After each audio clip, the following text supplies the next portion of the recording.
A paz do Senhor para todos. A nossa lição de hoje é a lição de número 12 do segundo trimestre do ano de 2025, que tem por título Do Julgamento à Ressurreição.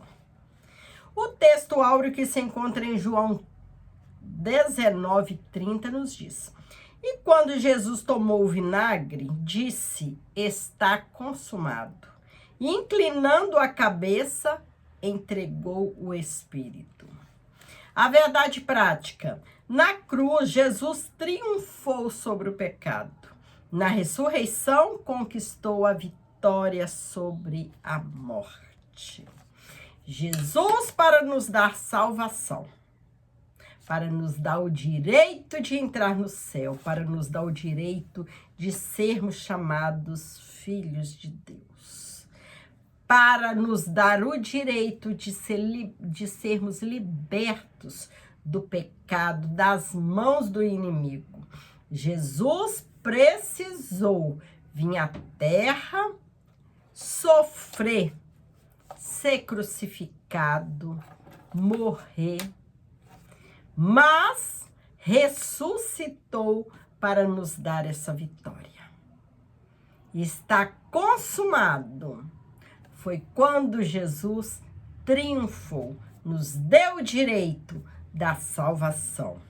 O Evangelho de João, ao narrar o sacrifício e a vitória de Jesus, revela a concretização do plano redentor de Deus. Foi preciso Jesus morrer, mas ressuscitar para nos dar a salvação, para nos dar o direito de sermos libertos dos pecados e um dia morarmos no céu com Ele. Nesta lição, iremos abordar a prisão, a condenação, a crucificação, a morte e o sepultamento e a ressurreição de Jesus. Estes eventos demonstram o cumprimento da missão de nosso Senhor. Nosso Senhor, ele veio à terra para cumprir essa missão. E ele teve vitória. Toda essa missão pode ser resumida na frase: está consumado.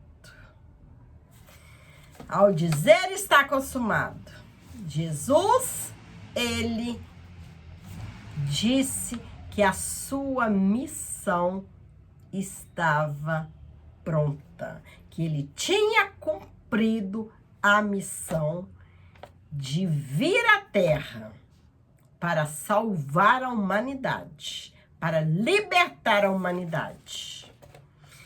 E ele cumpriu maravilhosamente essa missão. Está consumado. O que ele veio fazer, a missão que ele veio fazer, ele fez e saiu vitorioso. A obra de Cristo no Calvário e a sua ressurreição constituem a base da esperança cristã. A prisão. Nos capítulos 17 e 18 deste evangelho, após ter proferido seu último discurso aos discípulos e os ter preparado para a traição de Judas Iscariotes, Jesus atravessou o ribeiro de Cedron e fez uma paragem no jardim de Getsêmani. Este jardim era também conhecido como o Monte das Oliveiras, devido à grande quantidade de oliveiras que ali existia. Naquela madrugada, o ambiente neste local parecia carregado de tristeza e angústia. Os soldados romanos e os membros da guarda do sumo sacerdote foram guiados por Judas Iscariotes.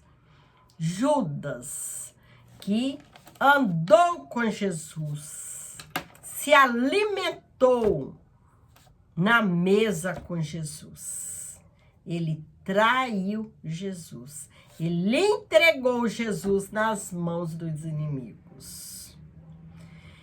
Por 30 moedas de prata. Jesus foi traído por Judas. E hoje, muitos trocam Jesus por pouca coisa, né? Trai Jesus, troca Jesus por dinheiro, por vaidade, por momentos, né, de prazer da carne, troca Jesus. E Jesus, mesmo sendo traído, ele perdoa. Jesus, ele perdoa o pecador, mas precisa que o pecador se arrependa. E Jesus está pronto para perdoar e para salvar. Mesmo aqueles que caíram, que saíram da presença do Senhor Jesus. Ele está pronto para perdoar. Os soldados romanos e os membros da guarda do sumo sacerdote foram guiados por Judas até o local onde Jesus se encontrava com seus discípulos. Tendo concordado com a traição em troca de 30 moedas de prata, o traidor identificou Jesus com um beijo. Um beijo traiçoeiro, indicando aos soldados romanos quem ele era, levando a sua prisão e conduzindo até Anás, o sumo sacerdote, para ser interrogado. Em seguida, depois de ter sido agredido, o nosso Senhor Jesus foi levado perante o governador Pilatos. O interrogatório. De início, Pilatos questiona a acusação feita pelos judeus. Jesus fora detido durante a madrugada e ao amanhecer, depois de ter passado pela casa de Caifás, o sumo sacerdote.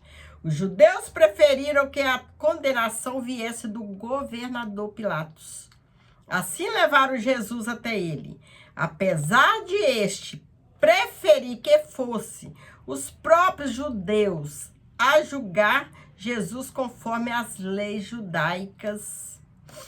Por sua vez, Pilatos, na tentativa de aliviar a pressão política dos judeus, cedeu à hostilidade deles e decidiu colocar Jesus ao lado de Barrabás.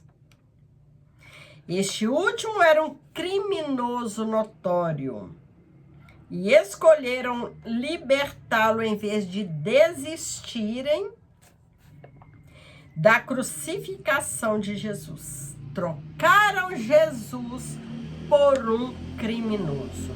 Jesus, que não tinha pecado, não tinha mancha nenhuma, o Filho de Deus, foi crucificado, foi trocado por um criminoso. Mas precisava acontecer para que a profecia de Isaías fosse cumprida. Porque se não tivesse acontecido, nós não estaríamos aqui hoje falando de Jesus, tendo essa paz que Jesus nos dá, que somente Ele pode nos dar. Este último era um criminoso, Barrabás era criminoso. E eles decidiram libertar o criminoso e crucificar Jesus. O ódio religioso do povo era tão intenso que eles não conseguiam ver nada que pudesse impedir a condenação de Jesus. A condenação. Pilatos mandou que Jesus fosse açoitado açoitado e posteriormente os soldados romanos, para humilhá-lo ainda mais, colocaram sobre a sua cabeça uma coroa de espinhos. Espinhos afiados, que eram colocados e os espinhos furavam a cabeça do nosso Senhor Jesus. E o sangue escorria. O sangue era derramado, provocando-lhe ferimentos e fazendo o sangue escorrer sobre o rosto de Jesus. Isso, Jesus padeceu, Jesus sofreu calado por minha causa, por sua causa, para nos dar esse direito de morarmos, de termos paz ali no céu. Essa era uma maneira de escarnecer da sua suposta realeza. O instrumento utilizado para os castigos era um chicote com tiras de couro afiadas, que tinham pedaços de ossos ou pedras cortantes na ponta. Jesus foi ferido e teve a sua carne dilacerada pelos golpes. Era cada golpe e a carne era dilacerada e o sangue escorria no corpo de Jesus. Nesse momento, nosso Senhor assumiu as nossas enfermidades e nossas dores. Foi afligido e oprimido, foi castigado pelas nossas transgressões e iniquidades, cumprindo assim a profecia do profeta Isaías, que está lá no livro de Isaías, capítulo 53, versículo 4 e 5. Jesus, ele sofreu para nos dar vitória. O caminho do Calvário. Após a tentativa de Pilatos evitar a crucificação e libertar Jesus, não conseguiu impedir o castigo mais severo. Finalmente, no versículo 16, lê-se: então entregou-lhe para que fosse crucificado. João 19, 16. Sobre os açoites dos soldados. Jesus carregava a sua cruz até chegar ao Gólgota, local conhecido como lugar da caveira, devido à forma que o monte apresentava.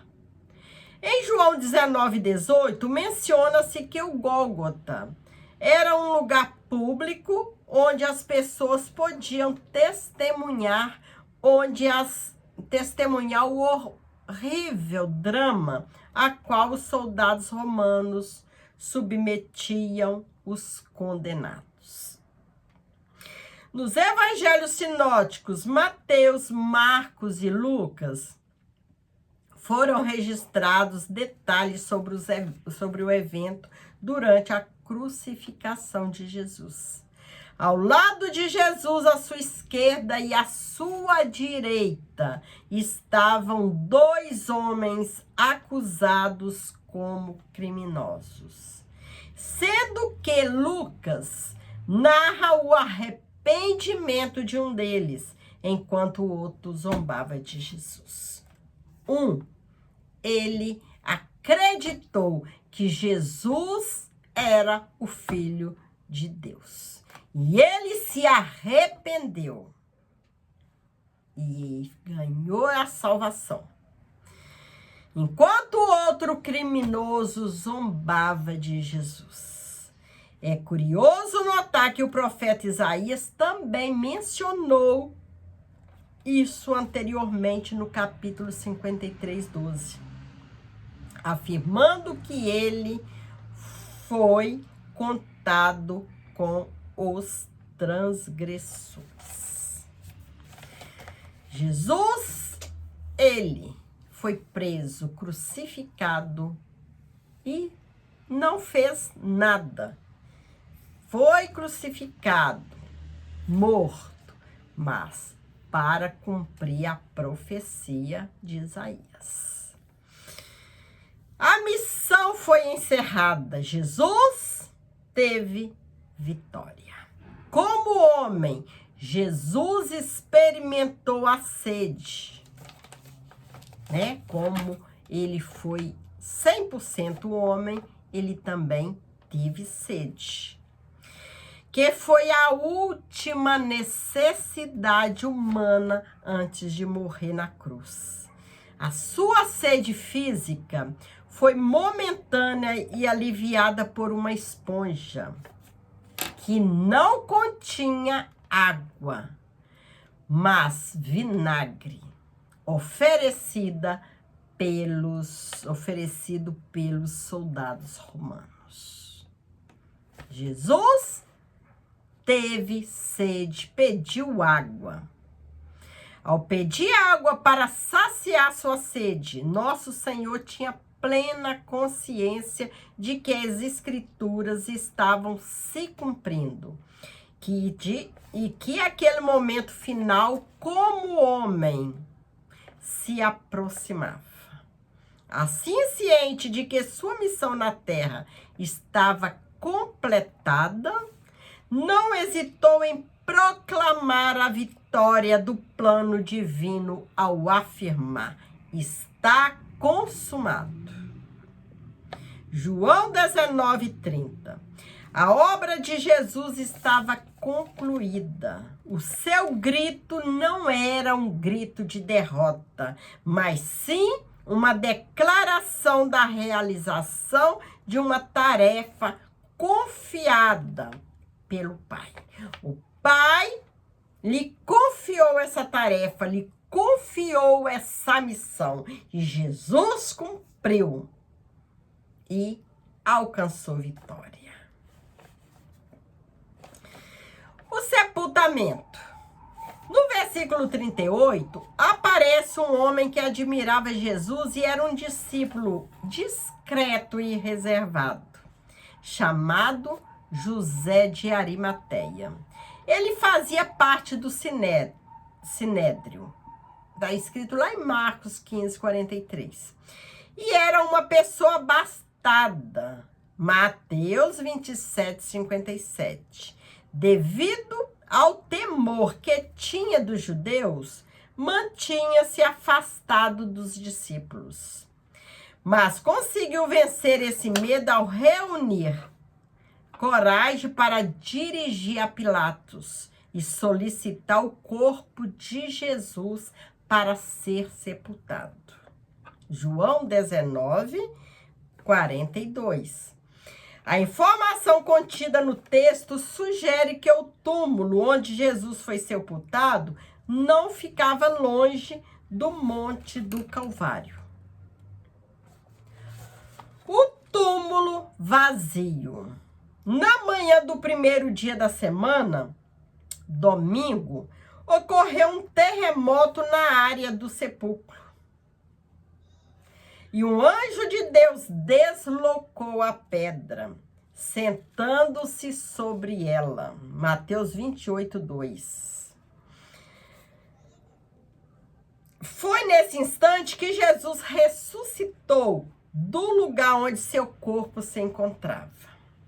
O túmulo ficou vazio, servindo como uma evidência clara da ressurreição de Jesus dentre os mortos.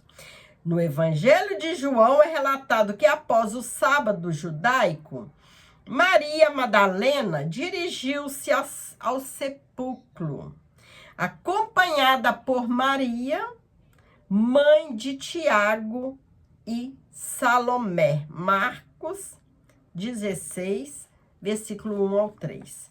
Com a intenção de ungir o corpo de Jesus. Ao chegarem lá, a pedra já tinha sido retirada. E ao entrarem no sepulcro escavado na rocha, não encontraram o corpo de Jesus, porque Jesus já havia sido ressuscitado. O túmulo estava vazio. Em sua abordagem sobre a importância da ressurreição, o apóstolo Paulo dirigiu-se aos coríntios afirmando que Cristo ressuscitou dos mortos. E que, se essa afirmação não fosse verdadeira, a nossa fé e a nossa mensagem seria inúteis. Se Jesus não tivesse ressuscitado, era inútil nós pregarmos a sua mensagem, pregar o seu evangelho. Mas Jesus ressuscitou porque ele é o Filho de Deus.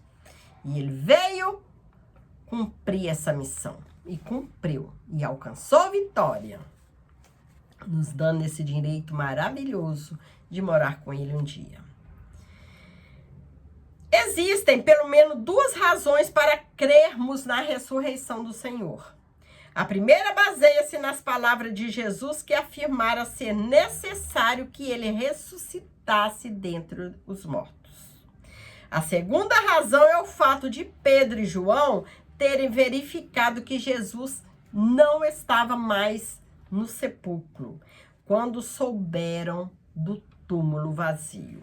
No entanto, quando Maria Madalena olhou novamente para dentro do túmulo e viu dois anjos de Deus que lhe asseguraram que Jesus estava vivo, ela não conseguiu imaginar que seria a primeira pessoa a contemplar Jesus de forma gloriosa. Ele a instruiu para comunicar aos discípulos que ele estava vivo, que Jesus estava vivo, que Jesus tinha ressuscitado. Brevemente teriam a oportunidade de vê-lo também. O Cristo ressurreto quebra a incredulidade. Apesar do receio da incredulidade de alguns dos discípulos, mesmo após ouvirem o testemunho de Pedro e João, e em especial de Maria Madalena, que viu Jesus e falou com ele pessoalmente. Jesus apareceu entre os discípulos no primeiro dia da semana.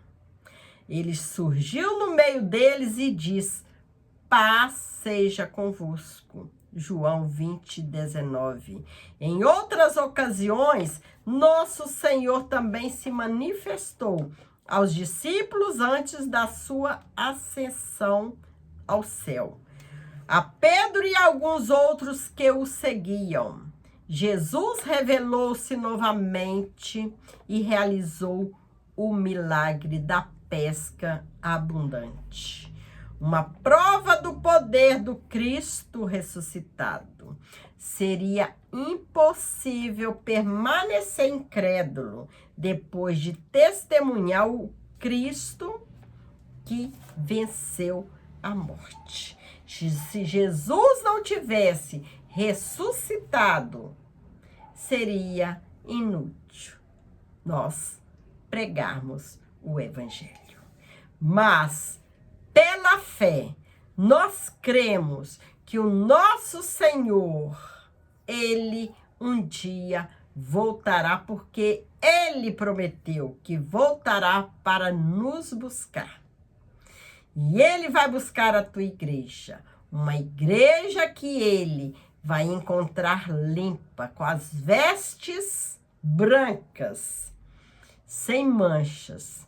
Uma igreja fiel a ele, que faz a obra, que trabalha na seara do Senhor para ganhar mais vidas, tirar vidas, pecadores do lamaçal do pecado. E eles aceitarem Jesus, reconhecerem que Jesus é o Salvador, que Jesus veio, sofreu, morreu, mas ressuscitou. E ele virá um dia para nos buscar. Nós cremos que esse dia está próximo. Chegamos à conclusão da nossa lição de hoje. A ressurreição do Senhor Jesus é o evento mais significativo do Novo Testamento. Este acontecimento concretiza a nossa esperança na ressurreição do corpo, tal como está expresso no Credo Apostólico, um importante documento da tradição cristã. Creio na ressurreição da carne. Assim, à luz deste fato, somos encorajados a manter a nossa fé, pois depositamos a nossa esperança naquele que triunfou sobre a morte de forma definitiva. E este é Jesus que triunfou sobre a morte. A morte não venceu Jesus, porque Jesus, ele é o Filho de Deus. Jesus é o nosso Senhor, o nosso Salvador. Glória a Deus. Precisamos continuar essa missão. Jesus, ele veio, cumpriu sua missão e deixou uma missão para nós, igreja dele, para nós, seguidores dele. A missão de falar de Jesus, falar do Evangelho, pregar que Jesus é o Salvador, que somente Jesus é o caminho, que somente Jesus é a verdade, que somente Jesus leva para o céu. Jesus, ele é capaz de libertar o homem das mãos do inimigo, libertar do pecado, transformar o homem numa nova criatura para servir a ele. E nós cremos também que um dia Jesus virá e todos os mortos em Cristo ressuscitarão primeiro. Todos vão ressuscitar. Uns, aqueles que são fiéis, aqueles que creem em Jesus, que seguem Jesus, serão ressuscitados para a glória eterna, mas aqueles que não creram no Senhor, que não seguiram Jesus, que não aceitaram Jesus, serão ressuscitados para a perdição, para a condenação. Vale a pena continuarmos nesse caminho, porque o nosso Senhor, assim como ele cumpriu a sua missão, ele nos ajuda a cumprir a missão que ele nos deixou, que é levar a mensagem de salvação a todos, porque o céu foi feito para toda a humanidade. Mas, para chegar lá, depende de cada um, que o homem tem livre arbítrio. Ou escolhe o caminho da salvação ou o caminho da perdição. Então, fique com Jesus e que Jesus possa continuar te abençoando, abençoando a sua família, lhe dando forças para continuar de pé, levando a palavra do Senhor, até que ele venha nos buscar. Fique com Jesus e que Deus te abençoe ricamente. Amém.